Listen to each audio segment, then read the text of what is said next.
All right. Hey, We're here. tell them what we're doing today. It was your idea. I think it's brilliant. We're gonna record the foot zone just so you guys can see what goes on, what happens in here, because we always talk about what happens in here. So we're gonna talk. We're gonna show you. Yeah, what happens we're gonna in show. here. It might be vulnerable, but that's okay. That's what we're here for. That's what we signed up for, right? Yeah. Yeah. That's the best way we can learn from each other is if we let ourselves be vulnerable with each other. Yep. So Yeah. Own our strengths. Be confident about them, and then be able to also own our weaknesses and talk about them. yes, and That's how we let them make go. them strengths. Oh heck yeah. But it's really hard to do that on your own. So Oh amen. so we're here to help We're each other. here to help each other. All right, so we're going to just start out by I'm getting a little bit of like a body butter on her feet, just so that it's easier for me to work through here. And a foot zone is basically based on reflexology. And if you've ever heard of that, it's been around for hundreds of thousands of years. And we're just going to go in and signal every single system in her body to work together as a whole to heal. Mm-hmm. Physically, emotionally, mentally. So I just connect with her for a minute and then I decide which essential oils to use just to enhance it. So we're going to breathe a little bit together. So blow all your air out whenever you're ready. Then in through the nose for 4 counts. And hold in at the top. And then let it out. Do that one more time in through the nose. Hold it in. And let it out. All right, so I'm going to grab a couple oils here.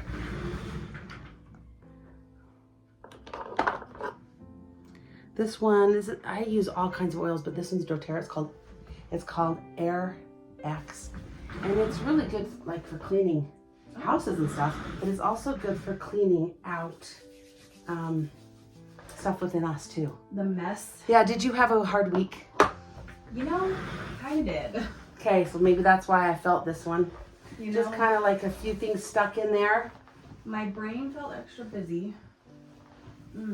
Did it? Oh, didn't it smell good? Yeah. It's got a lot of citrus in it, which citrus are really uplifting for us. And then that litzy, or I think it's called, some people say litzy, but it's kind of smells like lemon drops, like candy. Yeah. It is really, really cleansing. Yeah. Isn't that wonderful? Okay, and then this is just a bell and whistle, but most zoners don't do this, but I just wrap up the foot we're not working on with the hot, very toasty, almost a bit too toasty. Let me know if that's too much. Not too toasty. I know, I'm like, the hotter the better. We're good. We wrap that up, and so while we're working on the other foot, we're going to really let this one get, Stays toasty. yeah, it stays toasty. And if you've ever wondered what's a foot zone or what's reflexology, now you can see kind of what happens. Yeah. And they're different. Reflexology, if you have a problem, you'll go in and just talk about, oh, my kidneys are bothering me, and they'll work on the kidneys. Yeah. But with foot zoning, we always do every system. I love it. So we're starting on the right side. Now, physical things will come up, and we'll talk about it. Yeah. But if emotional stuff is if there are struggles, emotional struggles, that will come up more. And that's what we'll talk about. That has come up more for me. Yeah. Like, And that's kind of why you came in the first place, right? Yeah. And so that will come up more, and that's fine. We just, like when I foot zone, I just let it go and go with the flow of what the person needs. Yeah. So we're going to just go in here and start on that. That's always been fabulous. And if I feel something physically, I'll tell you. Yeah. In the meantime, start talking, girl. I know. So Okay. really, I just let her talk if she wants or rest if she wants. And I warned her though, today I'm like, today might just be me nonstop talking because I don't know, my brain this week has just felt extra busy. yeah. But it's almost like cause we've talked and we're working on, now that I recognize my brain is busy and a lot of that I don't have to embrace all those thoughts. Right. But this week it felt more like almost like it was when there's so much, you can't even distinguish what's being said almost. So that's kind of, and so then it's almost like exhausting. Absolutely. If that makes sense. Oh yeah, it wears you out. It can be physically draining, and it can actually make you fatigued. Yeah, when it gets to that place. It's so weird because like in the past, I remember I've had like my husband and I will go when it's warm. We'll go on walks every night when he's home. And so one night I remember we were walking, and I just was like, I said, I just feel like literally exhausted. But I'm like, I haven't done anything out of the ordinary. But I'm like, it's from my brain. Like I feel like I'm fighting this battle, and I'm literally exhausted. And that was before, I was seeing you. That was a while ago. But Yeah. it's just so interesting to me that it can. When it can do that. Yeah, it can be so exhausting. Did anything happen, like, during the week that kind of triggered the thoughts to get more active? So the only thing I can think was I taught Sunday school this weekend. And so yes. That's kind of a Okay, stressful thing. That's something she does in her church, and she Yeah. teaches a group of people. Adults, Adults, kids, and men and women. Yeah. And like sort of on the doctrine of the church, so it can feel kind of intimidating, don't you think? Oh yeah, because I am not any kind of a scholar at all, and like I'm still learning how to even just study and dig deep into things, and so to me it's like it can be stressful. I mean, I'm thankful that the people that I teach everybody is so kind, and they're so and it's more of, we try to make it more of a discussion so they can share, but I still feel that pressure, whether it's it probably is just a self-induced pressure but still just leading leading the discussion, and keeping it spiritual so that people feel fed, feel like they learned. I don't know. It just feels, because again, we talked about it in a previous podcast about the things I see in others that bug me are things that I am actually insecure about. And so I know, like for me, I've been in classes where I have not been super engaged, or you know what I mean, or not even classes, lectures, whatever it is that you're in, and the speaker is kind of boring, and you're like, are we done yet? Exactly. I'm not engaged, and because I am one that my brain, I was going to say, with your ADHD brain, it really takes a lot for a teacher to get your attention and make it tangible enough that you stay into it. And so that's, so you're sensitive to that. For me, I want to make sure that it's keeping people engaged and not having them just go, okay, I just wasted an hour of my life.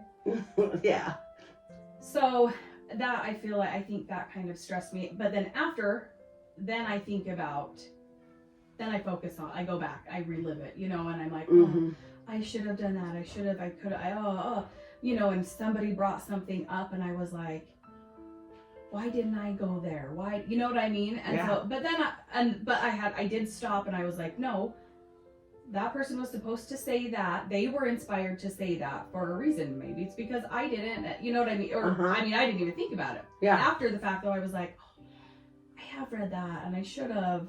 But I was like, if I was supposed to, I would have, it would have come to my mind, but it didn't the whole time I was preparing. So I'm like, it's fine. Like, I'm trying to, you're using the tools as best as you can, talk myself down, but I just, it's one of those things that sometimes I feel like I get so, I should, it's that negative self-talk that I have. I should be better. I should be, and I have to, like, no.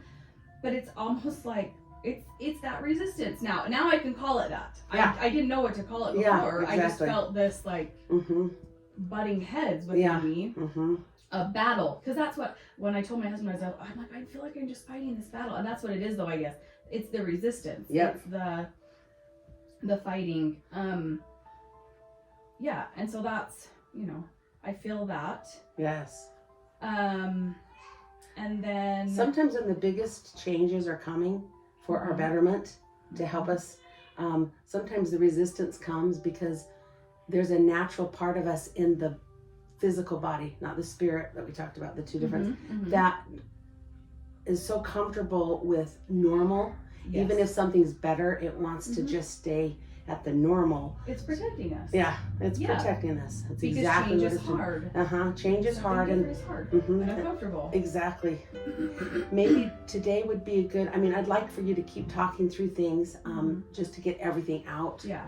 But today might be good to do RAIN, so you can work through your emotions. The RAIN is a technique by, and it's an acronym by Tara Brach. I love her. She studies Buddhism and just has such great wisdom and has done it for years. And it's a way to work through uncomfortable feelings. Okay. Yes. And then another thing, and we'll see what comes up, but another thing is just a refresher on the nervous system, the parasympathetic and the sympathetic. Just to remind you, the brain is trying to protect you, so you went into fight or flight a bit. That's what I think happened this week. Yeah. You did in your lesson, because the brain doesn't have like a real focus, that part of the brain, the limbic part of the brain, for danger right now, because we're not in a lot of danger. Yeah. And so it goes into our psyche. So then it was like, oh, should I have said that? Did I say the right thing? Did I teach them correctly? You know, all of those things. Yeah. And that's when we can remember the tools, and it would be a good refresher for you, and help our people that are watching, the tools we can use when we go into fight or flight, how we can regulate our nervous system and come back into the parasympathetic, which is the rest and digest, which is also the connection. Yeah. It's we want to connect. And when we go into fight or flight, we want to disengage, and we don't really, we just feel exhausted. We want to go lock ourselves in a cave, right? Yeah. Or in a room. Yes, and also remember too, I remember when we talked about this, when you taught me about that the first time. Yeah. And I was like, well, I don't fight or flight, I freeze. Yep. Oh, thank you for mentioning that. I'm a freezer. It is fight, flight, or freeze. Yeah. Yeah, it definitely has freeze to it, because there are times when the animal freezes, and that's actually their best protection. Yeah. For example, there are some animals, I think cougars are one of them, that like to kill. They don't want to eat something that's already dead. They want the chase and the thrill of the kill, and they eat it while the animal's still warm, and the heart just barely stopped beating. Yeah. So an animal goes into dorsal. It's like it actually is so amazing. But they freeze. They literally freeze and drop and go limp, and the heart rate drops enough that when the cougar comes up to it and lifts it, it's limp and it thinks it's dead, and off it goes. Yeah. And then this little bunny or whatever, after the cougar runs off, the little bunny, gets up and goes, okay, and then shakes off that adrenaline, like we'll talk about shaking off, and then runs off and plays as if nothing happened. Yeah. That's just part of their lives, It's just, they have danger all day long. And we don't have physical danger all day long. No. Yeah. But I do think for me, as I'm, because I've only taught, this has been the third time, and so I'm like, I'm still getting used to it. And I think when I'm like, okay, I got to prep for that, I kind of freeze. Yeah. Because I do that in my home life, when I'm like, so when I feel overwhelmed, yes, I freeze. Absolutely. And I'm like, there's so much I can't do, and I just shut down. And so I think when I've thought about like, oh, I have to prepare, like sometimes, and I feel like that happened this time, was I don't feel like I was as prepared as I would have liked to have been. I mean, did it go fine? I think it went. I'm sure it was wonderful. It went great. Yeah. But I feel personally within me, again, it could just be that self-talk that is just constantly, you can do better, you can do better, you can do better. Absolutely. Instead of saying, you did great. Yes. Let's work on, maybe try this next time. Yeah. Learn and grow and change things if you need to. Yes. I need but to talk all to in that myself positive that light. Way, yes. Because my self-talk is just, you can do better. You can do better. You didn't do good enough. You didn't do good enough. You didn't. You're not living up to your potential. You're not. You're gonna. And so, I think that's where I went. And so I'm like, I didn't prepare enough. I didn't. So there was that. So that was then Sunday. Then I was reliving it, and then like I'm trying to sleep last night, and my brain just was just going and going and going. My son's having surgery on Friday, so I'm like, okay, what do I need to get ready for that? But then I realized a couple weeks ago that we're leaving so he'll have surgery Friday, and we're leaving the next Friday, just me and my husband, to be gone for a week. And so now I'm like, oh my gosh, is that bad? Is it bad that I'm going to leave him after a week of his surgery? Is he going to be okay? And then I'm like, then on top of it, I'm like, oh my gosh. And I've got to prep all, like, I got to get a lot of meals prepped, and I got to write out, like, all the things for my kids to get, you know, all because you just have to kind of leave that, because 6 kids is a lot for somebody to take care of. And That's so right. To know all the things that are going on that I do in a daily, you know. It's a lot of stuff. All the stuff you do. That's what I'm doing right now. A lot of stuff that you do. All the stuff I do. Yeah, so so what's happening right now is this is over. You're feeling overwhelmed because there's a lot on your plate. This can for sure put your brain into that state of what's wrong, something's wrong. Yeah. Oh dear, there's so much, I can't do it. And what happens is you do flip into that fight or flight. Yeah. And so, but we can do the tools. Yeah. We can do the tools and calm you right down. Yeah. So instead of, because my brain, I'm like, well, how come I can see things logically, I can say them, write things out, but then when it comes to doing them, that's where I freeze, because I'm like, what? Like last night, I was thinking, why? Like, there's so much to do. I got home from work a little later than normal, and then I just was like, I just need to sit here for a minute, which sometimes you do. Yeah. Did you do any meditations? No. Those are the go-tos that really do help you when you do them. That's what It's just remembering, right? Remember to do it. Remembering to do it, and yeah. So I just sat there, and it's like, why am I just sitting here? Like, there's so much to do, and I know it was the freeze. Yeah. Too much. It's overwhelming. Because I'm like, instead of just sitting here doing nothing, why don't I do something? You know, sure, I'm not going to tackle everything in the next hour. Right. But I could do something. Yeah. I don't know. So that's just, and then it comes, well, and Monday nights are kind of busy I have girls I got to take to dance and then pick up and kind of back and forth. And then if any of the other kids need to go anywhere. And so then I pick up my last daughter from dance at 9. She's done at 9. So pick her up, get home. And then I'm like, okay, I'm going to go look for this. And I'm going to go look for this. I'm going to do this. You know, and I'm like, yeah. Oh my gosh, it's so late. What am I doing? Like, I need to get the kids in bed. And, you know, and then the kids are, my daughter wanted some eyelashes put on last night. Can you do 30 minutes of eyelashes? I'm like, oh my gosh. Tonight? Really? And she's like, yes, please. Only 30 minutes. Which turned into an hour, I'm sure. Oh, no. You did it. I did.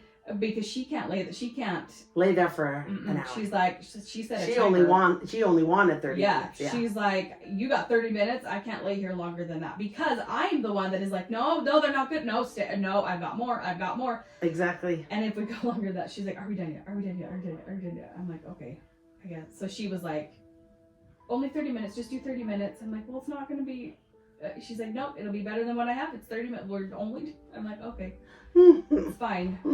Because it was like 10 o'clock. I'm like, I wouldn't have even started but she's like, just 30 minutes. I'm like, yeah, fine. Oh, yeah. Fine, but still, I'm like, oh my gosh, it's so late now. What are you? I don't know. Anyway, so that's kind of what has been going on. And I kept feeling like, I need to talk to someone. Because sometimes I just need to talk, but I want to have a conversation. And I don't know. My husband doesn't converse well. Yeah, it's not his thing. He's just not a talker. Yeah. So, I mean, he'll let me talk. You know, I can talk. He'll listen really well. But I was feeling like I want a conversation. You want some interaction. You wanted a connection where there was interactive and not just you're talking and he's going, oh yeah kind of thing. Or does he actually go to trying to problem solve, or is he good at? He doesn't. So he does just listen. So he'll sit there and Gotcha. And if I ask a question, it's just like, oh, maybe so, maybe not. Yeah. So I'm like, okay, you don't converse back with me. Even if it's like,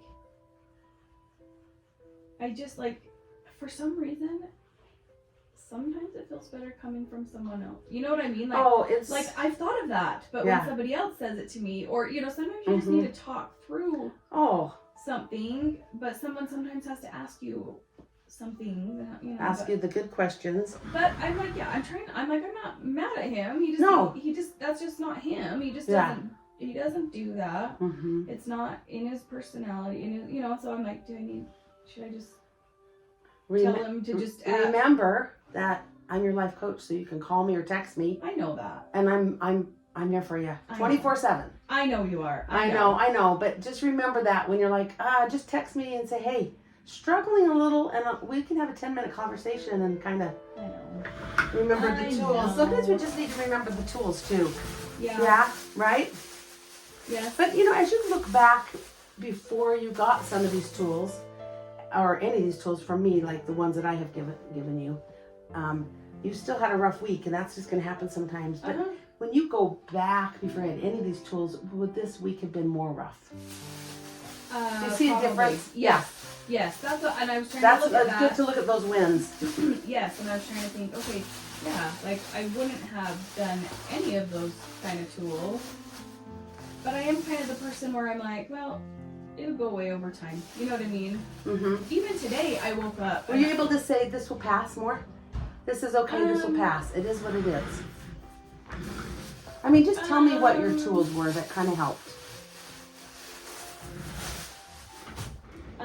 No, so this morning I was thinking, yeah, it doesn't feel as heavy.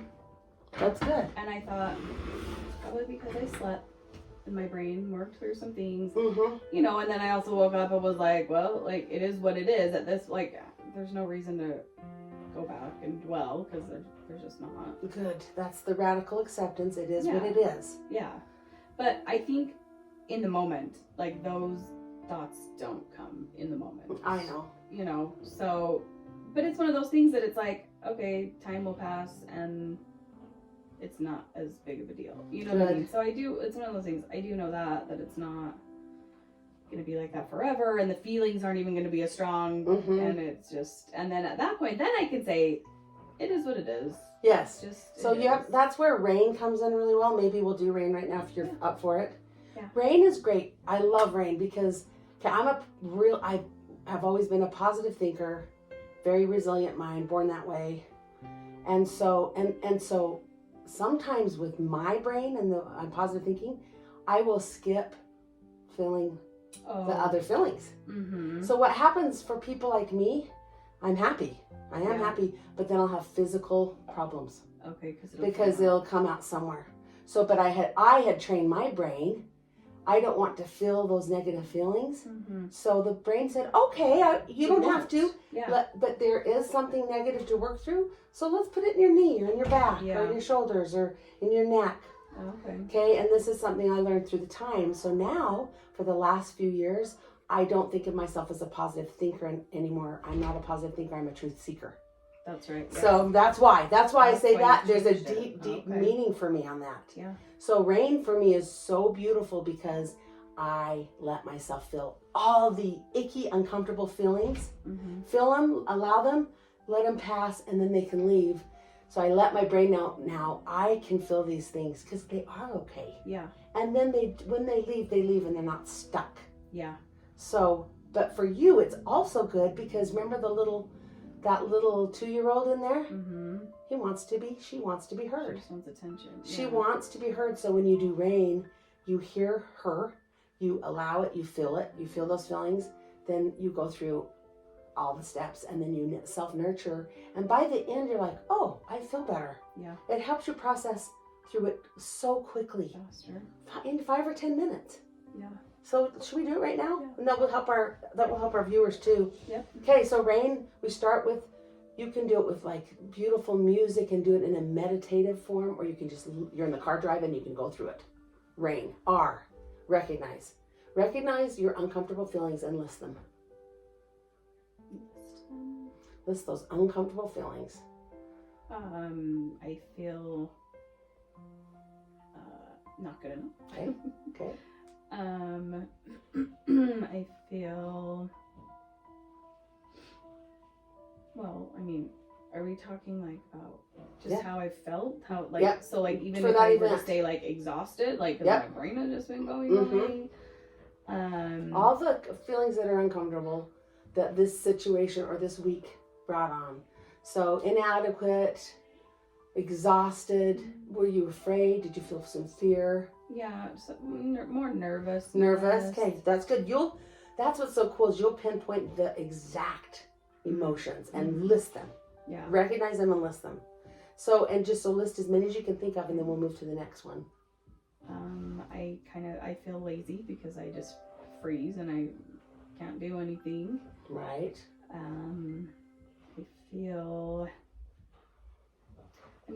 I feel inadequate, not good enough. Yeah, I Yeah. said that one. Yeah, but that was probably on the top, and that's why it's coming up again. Yeah. I feel. I don't know how to describe it. Well, I guess the feeling is probably more like laziness. Just I feel like I can't keep up, like with housework. I can't. Yeah, so kind of behind. My house in order. Overwhelmed. Yeah, overwhelmed. Okay. But then when I think about that, I think, but I'm trying to take care of everybody. Mm-hmm. But then I also feel like I'd love to be a good delegator, and I don't haven't learned to do that too much. I got a lot of people in my house that could do that. Yeah. But I also then I feel like I'm a bad mom because I'm not. I feel like I struggle holding my kids accountable for, even if I give them an assignment, I just don't follow through with it. I don't follow through and make sure they did it, and then I feel like I'm doing them a disservice. So it's like I feel like I'm a bad mom. Yes. Boy, there's a lot going on, and you know how we questioned the lies last time. There's lots of lies in here, but today, when we do R.A.I.N, we're not questioning lies. We are allowing all the feelings. Okay. So when there's a ton like this, it's so good, including I don't feel like I'm not reaching my potential. Mm-hmm. If that one is coming up again, let's go ahead and let's let the 2-year-old have her voice, right? Mm-hmm. That limbic brain, trying to protect us, something's wrong. Go ahead and just let's do this. So if you are trying to do the skills that we taught earlier about questioning the lies, and it's just coming up, let's go ahead and do R.A.I.N first. Okay. So do R.A.I.N and revisit R.A.I.N as much as you need, so that the 2-year-old, like when he or she scabs their knee, help me, and you say, oh, just go away, you're fine, go play. Yeah. They scream louder and it gets more dramatic. But if you just look at it and say, oh, doggone it, here's a Band-Aid, oh, thank you, mommy, and they run off and play. Yeah. So that's all we need to do with these feelings is acknowledge them. All right, so let's move into the A. So R.A., and that's allow. So this is very helpful when you do it like this. You say, I allow all of these feelings. They all belong. I allow all of these feelings. They all belong. And I do it in a somatic way. So I breathe and I repeat in my mind, I allow all of these feelings. They all belong. You kind of have a sigh almost of like, okay, this is okay. I don't have to run from these, hide from these, shove them down, which is sometimes what an optimistic person like I did before I knew better. Mm-hmm. And then I'm just like, they're okay. Okay, these all are okay. These feelings all belong. Now we move into the investigation. So how we do this is feeling it in your body. Where do you feel those emotions? Where are you feeling the heaviness or the sticky? Because we know there's lots of lies, so we're going to feel them in our body. Honestly, the only place is like the back of my neck, my head. That's where I carry mine too, girl. The tension. Yeah, the tension up right there at the occipital bone. Mm-hmm. Oh my gosh, yes. That's where I carry it. Okay, so I just get that so much. Yeah. Okay, so this is a step that this doesn't help everyone, so you try it on. It does help you. We've done it with you, and it really helps me. If it doesn't help you, you don't do this part. This is just one that you can do. It's optional, where you go to the event or the events that kind of led to all this, fight or flight, and you just say, what is the worst that could happen? So I'm going to take you to that, teaching that lesson, right? What's the worst thing that could happen? The worst.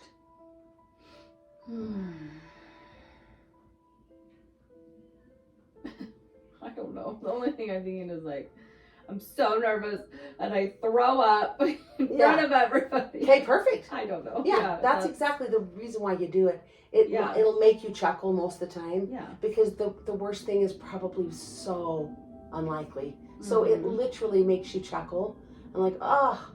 Or if it's a real possibility, you still get to the point where, well, even if that happened, it's okay. Right? Yeah. Even if you threw up, left, someone else had to jump up and lead the discussion, it will pass. It's okay. Yeah. See what I'm saying? Do you see what I'm saying? What happens with that release? Yeah. Do you feel it release? Even the worst thing is okay. Yeah. The very worst thing is even okay. Breathe that in and feel that in a somatic way. Yeah, I would be okay. Then we move into the nurturing. This is beautiful and I love it because it's called self-nurturing. Many people don't know how to do it at all. And so that's why they want or need someone to talk to. It's nice when we have someone to talk to. But what if we can't find someone? So what if your husband's busy or it's just not his thing and your best friend and your mom and different people who you normally could reach out to aren't available. They're going through their own stuff. And you reach out to your life coach and she didn't answer, so she must be with another client, whatever. This is so wonderful self-nurturing because you learn that you are whole. You can do it by yourself. You can give yourself the nurturing that you were hoping to get from someone else. So the first thing you do, and I also bring God into this, if you don't believe in a higher power, just do self-nurturing. But if you do believe in a higher power, this adds steroids to this whole procedure. And if you don't believe in a higher power, try it and see if it feels good. Try it on. Try it on just like you try shoes on. If it fits, keep trying it. Keep wearing them. So I want you to first just say, I am so sorry that I had to go through this past week. I am so sorry that I had to go through this past week. Okay, so that's the doggone it, your knee. Doggone it, okay? I'm so sorry. And just really give that nurturing. Then the next step is you're going to nurture and validate all of it. And sometimes it's really hard for us to know how to do that. We're like, how in the heck do you do that? So there's two things to think about and do to help you find it. So one is either imagine yourself helping one of your people, one of your friends, your mom, a sibling, who comes to you with this exact story. What do you say to them? And you just practice saying it. If you can't figure that one out, then you think of what I would say to you, your mom would say to you, and you say it as if we're saying it to you. So let me hear you do one of those, whatever feels more comfortable to you.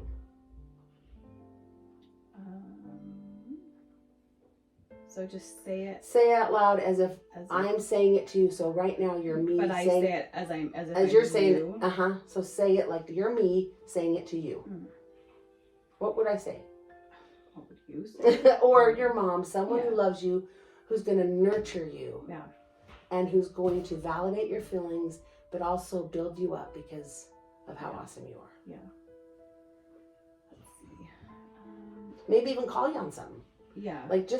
Like, come on, you know. Yeah. So I mean. But in a loving, this is a self-nurturing. It's not critical. It's kind and sweet and loving. I mean, I don't know. Okay. So, probably be like, oh, I'm so sorry that you feel that. I'm sure it was fabulous. Yes. But I know that it can be a nervous, thing. Not a nervous, but it can be a hard thing to do. It's uncomfortable. It's a new thing, but I know you, and I know that you probably did amazing because you are. So yeah, you're good. You're good at that. You're good at talking. So I'm sure you did amazing. So don't be so hard on yourself. Just take a deep breath. It's done. You did it. You did fabulous. There you go. That's it. Yeah. So now all those words you just said, fill them inwardly. And you're saying them to yourself. You don't have to say it out loud again. I'll just remind you some of the things, the key things. Breathe it in, girl. It's yours. Okay? That was hard. That can be hard. That's the validation. I'm sure that you did a fabulous job. And you did it. It's done. Way to go. It's in the past now. You did it. See how that calms and it starts to calm the brain. Okay, that's the self-nurturing, and that can be where you end. And then, or you can also bring in, and I'm going to do in this one, just to show people how to do it, to bring in the higher power. So now you imagine what the higher power, what God would say to you right now.